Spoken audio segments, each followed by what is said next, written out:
අද මම හිතුවා ඔයාලට මේ වයර් ස්ට්‍රිපර් එක ගැන කියලා දෙන්න. ඇත්තටම ඉලෙක්ට්‍රීෂියන්ලටත් ගෙදර ඉලෙක්ට්‍රිකල් වයර් වැඩ කරන ඕනම කෙනෙක්ට බොහොම ප්‍රයෝජනවත් වෙන මේ වයර් ස්ට්‍රිපර් කියන එක ගැන. ඒතර මේ වයර් ස්ට්‍රිපර් එක අපිට පුළුවන් වයර් කපන්න වගේම වයර් සුද්ධ කරන්න. ඒ වගේ බොහොම පහසු උපකරණයක්. මොකද අඬු වලින් කපන්න, පී වලින් කපන්න, සුද්ධ කරන්න ගියාම වයර් හරි කරදරයි. ඒක ඔයාලට තේරෙනවා ඇති. දැන් ඔයාලට පේනවා ඇති මේ වයර් ස්ට්‍රිපර් එකේ දැන් මේ ඉස්සරහා කෑල්ලේ තියෙනවා ඇඩ්ජස්ට්මන්ට් කීපයක්. මෙතන මේ පළලට තියෙනවා. ඒ පළලේ හැටියටම වයර් සයිස් එක අපිට ගන්න පුළුවන්. ඇත්තටම දැන් මේ ඉස්සරහා ඔයාලට පේනවා ඇති මෙතන ඉස්සරහා පොඩි රවුමක් තියෙනවා. ඒකෙන් පොඩි ඇණයක් තියෙනවා. ඇත්තටම ඒකෙන් තමයි මේ grip එක වැඩි කරගන්නේ. grip එක වැඩි කරගන්නවා කියන්නේ මේ වයර් එක හිර කරගන්න අවශ්‍ය grip එක. දැන් මම කරකවලා පෙන්නන්නේ ඒක තමයි. මේක මගින් ඒ කියන්නේ වයර් එක තුනී වයර් එකක් නම් ඔයාලට grip එක වැඩි වෙන්න ඕන හින්දා එතන ඒ කියන්නේ ඔරලෝසුව කරකවන පැත්තට කරකව ගන්න ඕන. නැත්නම් අපි අනිත් පැත්තට ඒ කියන්නේ මේ බුරුල් කරගන්න ඕන. ඒ ලොකු වයර් එකක් නම්. ඒක අපිට ඒක පළපුරුද්දෙන් ඔයාලට මේ විදිය වැඩක් කරනකොට එතකොට අපි දැන් මේකේ මේ බුරුලර තියෙන්නේ ඔක්කොම මේ දැන් අපි ඒක බුරුල් කරගත්තාම මෙතනින් තමයි අපි මේක කපන්නේ. වයර් එකක් කපා ගන්න පුළුවන් මෙන්න මේ විදියට. ඒක වයර් එක කපා ගන්නකොට අර වයර් ස්ට්‍රිපර් එකේ තියෙන මේ ප්‍රශ්න ඇති නොවෙන්න තමයි අපි අර උඩ grip එක ඒ කියන්නේ තද වෙන යොදන ඒ රවුම කරකවලා ඒ බලය බුරුල් කරගන්න එතන. එතන තියෙනවා ගයිඩ් එකක්. ඒ ගයිඩ් එකෙන් අපිට පුළුවන් මේ කොච්චර වයර් එක සුද්ධ කරගන්න ඕනද කියන එක බලා ගන්න. දැන් පේනවා ඇති ඔයාලට මේ අත් වයර් එකක් දැන් පේනවා ඇති ඒක හරියට සුද්ධ වුණා. අවශ්‍ය ප්‍රමාණය සුද්ධ කරගන්න කිසිම ප්‍රශ්නයක් නැතුව ඒකෙන් පුළුවන්. දැන් මේ පෙන්වන්නේ ඇත්තටම ෆ්ලෙක්සිබල් වයර් එක මුරු පාට වයර් එක. ඇත්තට ඒ කියන්නේ වයර් දෙකකින් එකක්. ඒක වුණත් ඔයාලට කිසිම ප්‍රශ්නයක් නැතුව මේ විදිහට සුද්ධ කරගන්න පුළුවන්. එතකොට මේ දැන් පෙන්වන්නේ ට්වින් වයර් එකක්, රතු කළු ට්වින් වයර් එක. ඒක එකපාරම උනත් සුද්ධ කරගන්න පුළුවන්.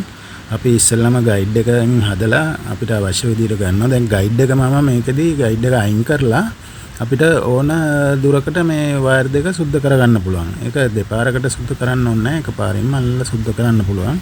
දැන් මෙතනදිත් ඔයාලට පේනවා ඇති මේ අර්ත් වයර් එක තමයි අපි මැද හරියෙන් සුද්ධ කරගන්න ඕන නම් ඒ හරියට ඒ කියන්නේ ගයිඩ් එක පැත්තකට හරවලා කහ පාටට පෙන්නේ ගයිඩ් එක.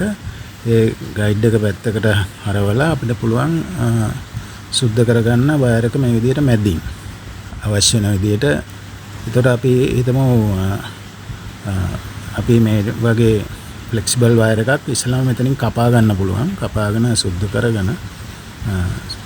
සුද්ධ කරගන්න අවශ්‍ය වෙන විදිහට මේක අර ඇඹරිලා තියෙන ගතිය යවන්න ඕන. යවලා අර ට්වින් වයර් එක වගේ කරගන්න ඕන.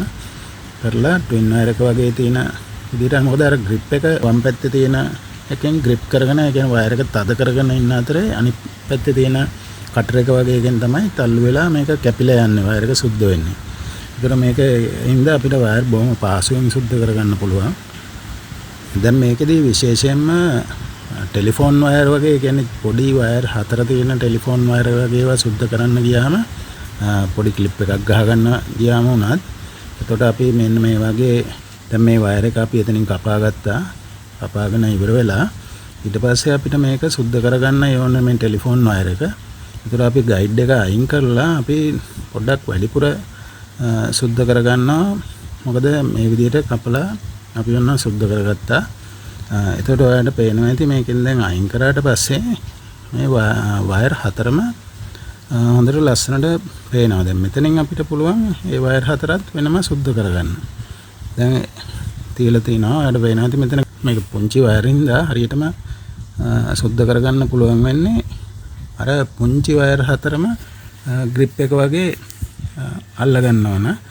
එතකොට ඔයාලට පේනවා ඇති එතන හොඳට තද වෙලා අල්ලගත්තට පස්සේ තමයි අර වයර් හතර එකපාරම සුද්ධ වෙලා යන්නේ.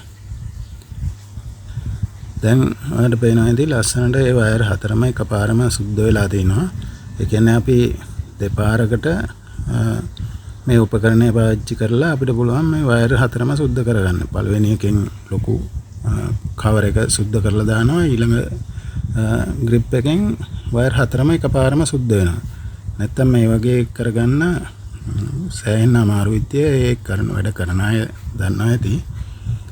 දැන් මම පෙන්නන්නම්. එතකොට ග්‍රිප් උනේ නැත්තම් මේ වයර් 4 හරියට තද උනේ නැත්තම් ඒක සුද්ධ වෙන්නේ නැහැ. එතකොට අර වයර් 4 තද කරගන්න වෙනුවට ඔයාලට පේනවා ඇති මෙතනදී මේ වැරදි මහත වයර් එක තමයි වම් පැත්තෙන් තද කරගන්නේ. එතකොට වෙන්නේ වම් පැත්තේ වැරදි වයර් එක තද කරගෙන ඉන්න නිසා ඔයාලට පේනවා ඇති අපිට අවශ්‍ය විදිහට සුද්ධ වෙන්නේ නැහැ. මේ පේනවා ඇති ඒක හරි ගියේ නැහැ. ඇත්තටම අපිට අවශ්‍ය විදිහට සුද්ධ කරගන්න බැරි වුණා. ඉතින් මේ විදිහට මේ උපකරණය පාවිච්චි කරලා වයර් සුද්ධ කරගන්න හරිම ලේසි. අපිට ඔය ප්ලග් පොයින්ට් වලට ප්ලග් බේස් වලට සහ හෝල්ඩර් වලට වයර් සුද්ධ කරගෙන ඉන්නදී පොඩි පොඩි කෑලි කප ඉන්නේ නැතුව කෙලින්ම මේ වයර් ස්ට්‍රිපර් එක හරහා බොහොම ලේසියෙන් අවශ්‍ය ප්‍රමාණයට වයර් සුද්ධ කරගන්න පුළුවන්. ඉතින් මම හිතනවා මේ වීඩියෝ එක ඔයාලට වැදගත් වෙයි කියලා. වීඩියෝ එක බලවල බොහොම ස්තුතියි. වීඩියෝ එක හොඳ නම් ලයික් කරලා සබ්ස්ක්‍රයිබ් කරන්න. බොහොම ස්තුතියි.